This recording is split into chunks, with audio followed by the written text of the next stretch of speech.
मुंबईतील गिरगावात एका कंपनीमध्ये मराठी माणसाला नोकरी मिळणार नाही अशी पोस्ट सोशल मीडियावर व्हायरल झाली होती। यामध्ये मुंबईत पुन्हा एकदा मराठी माणसाचा मुद्दा ऐरणीवर आलाय। यावर विविध नेत्यांच्या प्रतिक्रिया समोर येत असतानाच मनसे नेते संदीप देशपांडे यांनी सुद्धा प्रतिक्रिया दिलेली आहे। त्यांच्याशी संवाद साधलाय आपले प्रतिनिधी मीनाक्षी म्हात्रे यांनी। माझ्यासोबत मनसे नेता संदीप देशपांडे आहेत। सर, लोकसभा निवडणुकीच्या तोंडावरती प्रचार सगळ्याच पक्षांकडून सुरू आहे।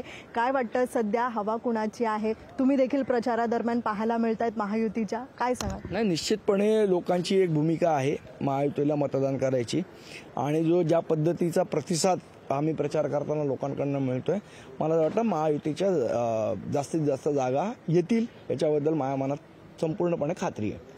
त्या सोसायटीने तर स्पष्ट सांगितलं की आम्ही यांना सांगितलेलं की 8:30 वाजता आम्ही ऑलरेडी दुसऱ्या पक्षाला वेळ दिले, तुम्ही वेगळ्या ठिकाणी या। मला वाटतं चॅनलवरच मी बघितलं। मग असं असताना जाणीवपूर्वक हा मुद्दा का पेटवला जातो? तर मराठी माणसाची मतं आपल्याला मिळावीत। आणि मग जर तुम्हाला एवढा मराठी माणसाचा पुळका आहे तर मग जिलेबीनी फाफडा, उद्धव ठाकरे आपडा ही स्लोगन कोणी तयार केली?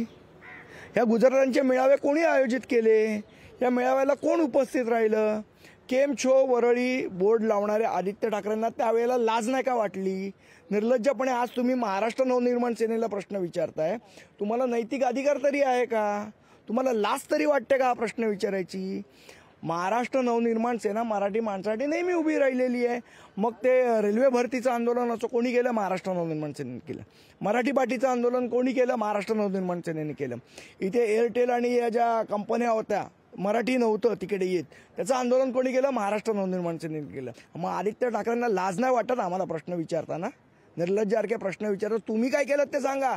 आम्ही 100 केसेस घेतल्यात मराठी माणसासाठी, एक तरी केस दाखवावी आदित्य ठाकरेंनी स्वतःवरची, आणि वरती निर्लज्जासारखे आम्हाला प्रश्न विचारता का? तर तुम्हाला मराठी मतं पाहिजेत म्हणून? जरा जरी लाज वाटत असेल ना तर आदित्य ठाकरेंनी माफी मागितली पाहिजे मराठी माणसाची। ज्या पद्धतीचं घाणेरडं राजकारण महाराष्ट्रात झालं, मला असं वाटतं लोकांची इच्छा नाहीये मतदान करायची, त्यामुळे मतदानाचा टक्का घसरलेला आहे। व्हिडिओ जर्नलिस्ट रोहितसह मीनाक्षी म्हात्रे, लोकशाही मराठी, मुंबई। लोकशाही मराठी, ऐका, पहा, जागरूक रहा।